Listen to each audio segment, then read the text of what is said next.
parto, muito orgulhosa. Eu estava muito ansiosa, todos nós ansiosos, né? Esperando esse resultado, que ainda não é oficial, mas que a gente está aqui, voto a voto. O Fernando tá bem, assim, lógico, animado, mas a cara ainda é tensa. Enquanto não tiver o encerramento, ele diz que não vai falar, ele quer ver até o finalzinho para passar o número exato, enfim. Mas aqui em casa já é festa, né? A gente está com os irmãos aqui, os cunhados, todos os primos, enfim, tá todo mundo aqui em clima assim, de alegria e com a sensação de dever cumprido, trabalho reconhecido, enfim, todo mundo muito feliz. Renata, a gente sabe que nesses 2 anos, praticamente, você e os seus filhos foram os que mais sofreram por causa da ausência do Fernando, porque ele teve que viver para a campanha mesmo, parava muito pouco em Botucatu, viajando não sei em quantas cidades que ele viajou, e você teve que segurar a barra em casa aqui, com essa convicção de que ele estava fazendo o que ele queria, o trabalho dele, e eu acho que o seu apoio foi o primeiro apoio, certamente, que ele teve. Então, eu queria que você falasse um pouquinho sobre essa experiência desse período que você ficou meio longe do seu marido. Sim, não foi nada fácil, né? Eu tive grávida, né? Eu acabei de ter um neném, eu tô com um filho de 6 meses. E toda a gestação foi acompanhada à distância. Então, assim, o Fernando até comentou no vídeo aí que a gente fez o trabalho, ele comentou que ouviu o coração pelo celular. Foi tudo meio doido, assim, realmente à distância, mas uma coisa que valeu a pena. Desde o começo eu dizia pra ele que era um sonho, né? Ele decidiu, ele sabia da vocação e trabalhou nos bastidores aí das 2 campanhas do João. E eu tinha certeza desde o começo que mais hora, menos hora, ele ia encarar esse desafio e foi agora. Graças a Deus já estava com o meu sonho encaminhado, que era meu nenê, né? Era o meu maior sonho ser mãe. E deu tudo certo, eu tive uma gravidez muito tranquila, sabendo que ele estava em busca do sonho dele e eu estava curtindo o meu. Foi tudo bem. Eu sempre falei com ele o seguinte, sempre acreditei nisso, que não é questão de quanto tempo a gente teria junto, mas o tempo que ele estava comigo, realmente ele estava. Então eu foquei sempre isso. Quando tinha um tempinho, curtia, aproveitava. Era um tempo de muita qualidade. Supria a saudade e ia pro trabalho de novo. E graças a Deus está aí, né?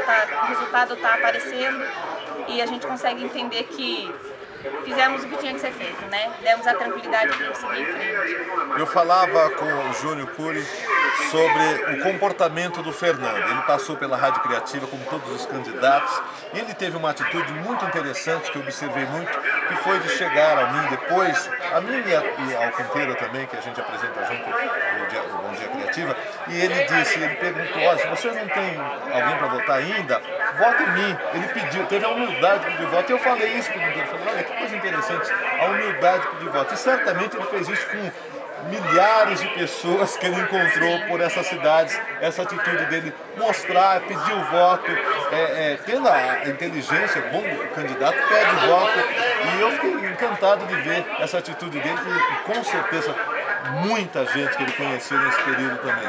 Você que convive com ele, o que ele falou sobre essas visitas, essas centenas de viagens, as experiências, o que mais assim, de repente marcou ele em todas essa caminhada?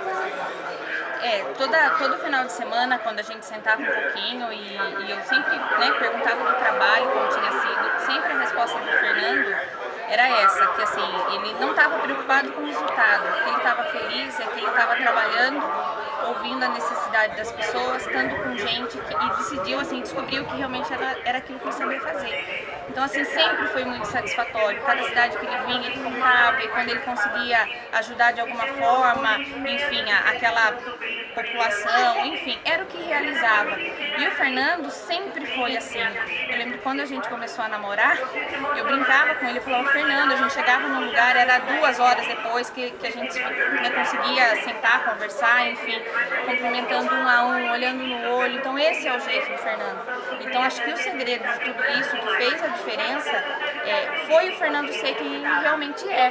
Né? Então assim, olhou no olho das pessoas, ele pediu humildemente o voto que ele precisava, e de um em um, de cidade em cidade, ouvindo as pessoas, conversando e pedindo, ele chegou aí. Né? Ele já está com mais de 85 mil, eu me perdi um pouco, porque eu estou cuidando do nenê aqui, acompanhando, mas enfim, vai passar dos 90 mil votos, se Deus quiser.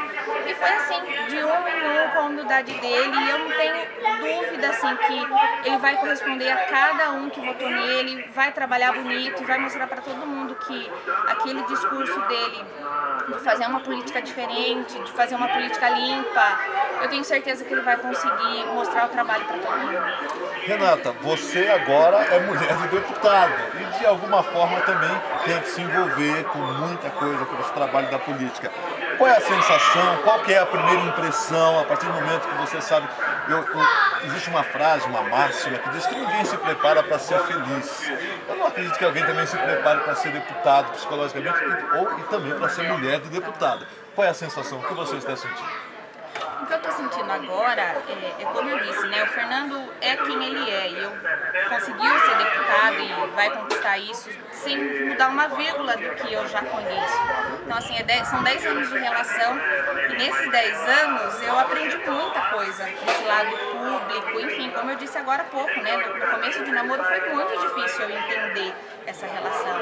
Eu sempre tive, como qualquer menina, ciúme, enfim, eu fui me adaptando a tudo isso e hoje eu tô muito tranquila e sei conviver com o Fernando. Se eu sei conviver com ele, a gente se dá super bem, teve toda essa troca nesse período aí para conquista desse trabalho, dessa vocação, desse sonho, é continuar a nossa vida, né, aprendendo cada vez mais com ele, entendendo um pouco mais da vida pública e eu não tenho dúvida que, enfim, a gente vai se sair bem, né, para ele se sair bem eu vou ter que dar um suporte e já deu certo, tô tranquila, é bem o que você disse, né, não tem segredo, eu tô preparada para ser feliz, tô preparada para seguir em frente. Olha, eu queria te agradecer por essa exclusividade, né? Você não é de dar entrevista, ninguém nunca viu você dando entrevista e você de repente abriu uma exceção aqui pra gente em sua casa. Eu queria desejar toda a sorte do mundo pra vocês, pra família toda e dizer que você fala muito bem, que pra quem não gosta de falar, pra quem nunca deu entrevista, você fala super bem, tem uma dicção perfeita, sabe se expressar e olha, isso é muito interessante. Parabéns aí, obrigado pela entrevista. Obrigada a você, obrigada pela oportunidade, realmente é difícil pra eu ficar à vontade, é a primeira vez, mas tem que encarar, né? Porque agora acho que vai ser uma atrás da outra, sempre vai ter que participar de uma forma ou outra. Então eu que agradeço. Obrigada pela oportunidade, pela força que vocês deram todo esse tempo. E obrigada aí por, enfim, pelo tempinho aí que a gente bateu um papo. Obrigada. É isso que